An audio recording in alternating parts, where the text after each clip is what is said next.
കഴിഞ്ഞ ദിവസം വേറൊരു മാധ്യമപ്രവർത്തകൻ ഒരു പത്രവാർത്ത കണ്ടിട്ടത് പരസ്യമാണോ പത്രവാർത്തയാണോ എന്ന് അറിയാതെ ഇതാ നോട്ട് നിരോധിച്ചു എന്ന് പറഞ്ഞൊരു വാർത്ത വന്നു.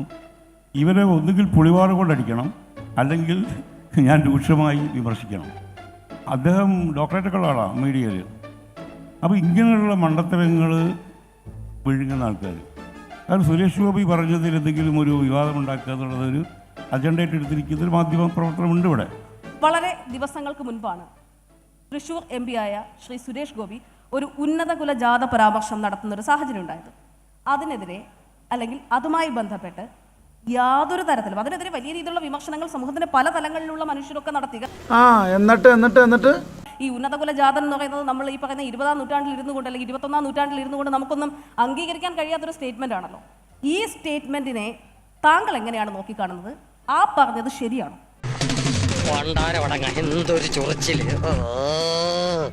ഈ ലോകത്ത് നടക്കുന്ന എല്ലാ കാര്യങ്ങളും ഞാൻ വിമർശിച്ചോളണമെന്ന് ഒരു ധാരണയുമില്ല. അത് എൻ്റെ ഉത്തരവാദിത്വമല്ല. ഇപ്പോൾ സുരേഷ് ഗോപി പറഞ്ഞ കാര്യം ഞാൻ സുരേഷ് ഗോപിയോട് ചോദിക്കാനിരിക്കുകയാണ്, എനിക്കറിയുന്നതുകൊണ്ട്. കാരണം അല്ലാത്തൊരു വേഷണം അതിനെപ്പറ്റി ഞാൻ കേട്ടു. അദ്ദേഹം പറയുന്നത് ഉന്നത കുലജാതർ അടിസ്ഥാന വർഗങ്ങളെ ഭരിക്കണം, അടിസ്ഥാന വർഗത്തിലുള്ളവർ ഉന്നത കുലജാതരെയും ഭരിക്കണമെന്ന് പറഞ്ഞെന്നാണ് പറയുന്നത്. പക്ഷെ അത് മാധ്യമങ്ങൾ തമസ്കരിക്കുന്നു ഒരു ഭാഗം. കാരണം സുരേഷ് ഗോപി പറഞ്ഞതിൽ എന്തെങ്കിലും ഒരു വിവാദമുണ്ടാക്കുക എന്നുള്ളതൊരു അജണ്ടയായിട്ട് എടുത്തിരിക്കുന്ന ഒരു മാധ്യമ പ്രവർത്തനമുണ്ട് ഇവിടെ.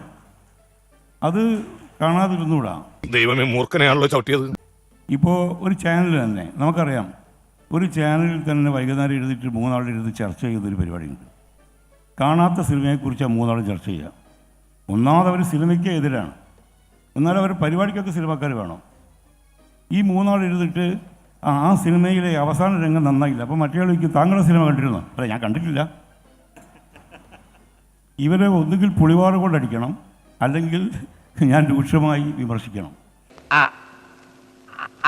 അതല്ല ഉദ്ദേശം. ഞാൻ മാറി. കഴിഞ്ഞ ദിവസം വേറൊരു മാധ്യമപ്രവർത്തകൻ ഒരു പത്രവാർത്ത കണ്ടിട്ടത് പരസ്യമാണോ പത്രവാർത്തയാണോ എന്ന് അറിയാതെ ഇതാ നോട്ട് നിരോധിച്ചു എന്ന് പറഞ്ഞൊരു വാർത്ത വന്നു.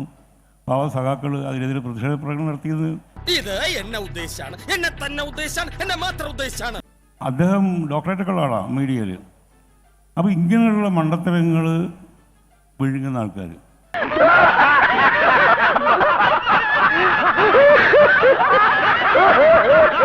സുരേഷ് ഗോപിയോട് താങ്കൾക്ക് സംസാരിക്കാൻ കഴിഞ്ഞിട്ടില്ല, അതുകൊണ്ട് താങ്കൾക്ക് ആ വിഷയത്തിനെ കുറിച്ചുള്ള യഥാർത്ഥ വസ്തുത എന്താണ് എന്നറിയാത്തത് കൊണ്ടാണ് ആ വിഷയത്തെക്കുറിച്ചൊരു വിമർശനം നടത്താത്തത്, അല്ലെങ്കിൽ അതിനെക്കുറിച്ചൊരു പ്രതികരണം നടത്താത്തത്.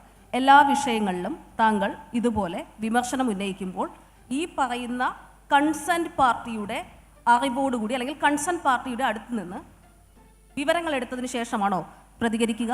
ഇത്രയും ധൈര്യം ഞാൻ എന്റെ ചാൽ ശോഭരാജ് മാത്രമേ കണ്ടിട്ടുള്ളൂ. നിനക്ക് എങ്ങനെ കിട്ടി കുട്ടി ധൈര്യം? എല്ലാ വിഷയങ്ങളും എല്ലാവരും വിളിച്ചപ്പോൾ നരേന്ദ്രമോദിയോട് എനിക്ക് എനിക്ക് കോൺടാക്റ്റ് ഒന്നുമില്ല, വിളിച്ച് ചോദിക്കുക താങ്കൾ പറഞ്ഞത് ഇങ്ങനെ പറഞ്ഞത് ശരിയാണോ എന്ന്. അപ്പോൾ നമ്മൾ കിട്ടാവുന്ന പത്രമാധ്യമങ്ങളെയോ അല്ലെങ്കിൽ വാർത്തകളെയോ അടിസ്ഥാനമാക്കിയിട്ടാണ് നമ്മൾ കാര്യങ്ങൾ ചെയ്യുക. പക്ഷേ പത്രമാധ്യമങ്ങൾ കൈകാര്യം ചെയ്യുന്നവർ തന്നെ മണ്ടത്തരം പറയാൻ തുടങ്ങിയാൽ എന്ത് ചെയ്യും? ഇത് വടി കൊടുത്ത് അടി വാങ്ങുന്ന പരിപാടിയാണല്ലോ ബാബു. നരേന്ദ്രമോദിക്കെതിരെ താങ്കളുടെ ഒരു സ്റ്റേറ്റ്മെന്റായി കണ്ടതാണ്. നരേന്ദ്രമോദി എന്ന പേരെടുത്ത് പറഞ്ഞ് പിണറായി വിജയൻ ഒരിക്കലും വിമർശനം ഉന്നയിച്ചിട്ടില്ല. അങ്ങനെ ഉന്നയിക്കുന്ന കാലത്ത് മോദി എന്ന് പറഞ്ഞ് പേരെടുത്തുകൊണ്ട് ഞാനും വിമർശനം ഉന്നയിക്കാം എന്ന് താങ്കളുടെ സ്റ്റേറ്റ്മെന്റ് നടത്തിയിട്ടുണ്ട്. തെറ്റല്ലേ? ഒരിക്കലുമല്ല. ഞാൻ ഇന്നേ വരെ കേട്ടിട്ടില്ല പിണറായി വിജയൻ നരേന്ദ്രമോദിയെ പേരെടുത്ത് വിമർശിക്കുന്നത്. താങ്കൾ കേട്ടിട്ടില്ല എന്നുള്ളത് കൊണ്ട് അത് അവർന്നേ പറയുള്ളൂ. അവർന്നേ പറയുള്ളൂ. പിന്നെ ചൂടാണ്ട് AC ഒന്നും ഇല്ല. അത് നരേന്ദ്രമോദി ശരിയായ സ്വേച്ഛാധിപതിയാണ്, അല്ലെങ്കിൽ ഹൈന്ദവ തീവ്രത പ്രചരിപ്പിക്കുന്ന ആളാണ് എന്ന് പിണറായി വിജയൻ പറഞ്ഞാൽ കേട്ടിട്ടില്ല. നാസിസ്റ്റ് ആണ്, ഫാസിസ്റ്റ് ആണ് നരേന്ദ്രമോദി എന്ന് പേരെടുത്ത് പറയുന്ന ഒരു 3 ക്ലിപ്പുകൾ നമുക്കിപ്പോൾ പ്ലേ ചെയ്യാം. അങ്ങനെയാണെങ്കിൽ ഞാൻ പറഞ്ഞോളാം. ഞാൻ കണ്ടിട്ടില്ല, വേണ്ട. എനിക്ക് വിരോധമൊന്നുമില്ല, എനിക്ക് അങ്ങനെ യാതൊരു ബലപ്പെടുത്തുമില്ല. അതാണ് ചോദ്യം. നിങ്ങൾ എന്നെ നരേന്ദ്രമോദി ഭക്തനാക്കരുത് ദയവായിട്ട്. നിർത്തി അവമാനിക്കുവാണെന്ന്. ഏതെങ്കിലും തരത്തിൽ തെറ്റായ, പ്രത്യേകിച്ചും താങ്കളെ പോലെയുള്ള ആളുകൾ സമൂഹത്തിൽ ആളുകൾ കേൾക്കാൻ തയ്യാറാകുന്ന മനുഷ്യരുടെ വിമർശനങ്ങൾ വരുമ്പോൾ അതിനെ അത്രമേൽ ഗൗരവത്തോടു കൂടിയാണ് കാണുന്നത്. ആ സമയത്ത് തെറ്റായ ഒരു വസ്തുതയും താങ്കളുടെ ഭാഗത്ത് ഉണ്ടാകരുത് എന്നുള്ളതിനെക്കുറിച്ച് കൃത്യമായി ഒരു നിലപാടെടുക്കുക എന്നത് വളരെ പ്രധാനപ്പെട്ടതല്ലേ എന്നതേ ഉള്ളൂ ചോദ്യം. ഞാൻ നരേന്ദ്രമോദിയുടെ ഭരണ കാര്യങ്ങളെക്കുറിച്ചും നരേന്ദ്രമോദിയുടെ നിലപാടുകളെ പറ്റി വിമർശിച്ച് താങ്കൾ വായിച്ചിട്ടുണ്ടോ? ഇല്ലെങ്കിൽ ദയവായിട്ട് ഞാൻ ഒരു 3 ക്ലിപ്പ് അങ്ങോട്ട് അയച്ചു തരാം. കിട്ടിയാ ഇല്ല, ചോദിച്ചു വാങ്ങിച്ചു പോവാ. ചോദ്യങ്ങൾ ഉന്നയിക്കുമ്പോൾ പെരിഫറിയിലുള്ള ചോദ്യങ്ങൾ ചില ഇൻ്റർവ്യൂ മാത്രം അടർത്തിയെടുത്ത് ചോദിക്കുന്നതല്ല എൻ്റെ രീതി. അതിൻ്റെ സമഗ്രതയിൽ കാണണം. അപ്പോൾ ഞാനെന്ന വ്യക്തിയുടെ രാഷ്ട്രീയ നിലപാടെന്താണ്, ഞാൻ എന്തുകൊണ്ട് ഈ വ്യാജ ഇടതുപക്ഷത്തെ വിമർശിക്കുന്നു. അപ്പോൾ നിങ്ങൾ പറയും ഇയാൾ മോഡിയെ വിമർശിക്കുന്നില്ല. മോഡിയെ വിമർശിച്ചിട്ടുണ്ട്, ഇവൻ സുരേഷ് ഗോപിയെ തന്നെ വിമർശിച്ചിട്ടില്ല. ഞാൻ കൗതുക ലേശം കൂടുതലാണ്, മാപ്പാക്കണം. ഞാൻ പറഞ്ഞിട്ടുണ്ടല്ലോ, അദ്ദേഹത്തിന് ഞാൻ വോട്ട് ചെയ്യില്ല. അദ്ദേഹത്തിന് ഞാൻ എൻ്റെ ഹൃദയം വേണമെങ്കിൽ കൊടുക്കും, പക്ഷേ വോട്ട് ചെയ്യില്ല. അതിൻ്റെ അർത്ഥം എന്താ? ഞാൻ ആ രാഷ്ട്രീയത്തെ എതിർക്കുന്നത് തന്നെയാണ്. അത് മനസ്സിലാക്കാനുള്ള കുറച്ചുണ്ടായാൽ മതി, അത്രയേ ഉള്ളൂ. ഞങ്ങൾ പലപ്പോഴും അങ്ങനെ അല്ല, അതിൽ വേറെ പ്രശ്നമുണ്ട്. സുരേഷ് ഗോപിക്ക് വോട്ട് ചെയ്യില്ല എന്ന് എനിക്ക് ജോയ് മാത്യുവിന് ധൈര്യമായിട്ട് പറയാം. കാരണം എന്താ, എൻ്റെ വോട്ട് ചാലക്കുടിയിലും പുള്ളിയുടെ കോഴിക്കോട്ടും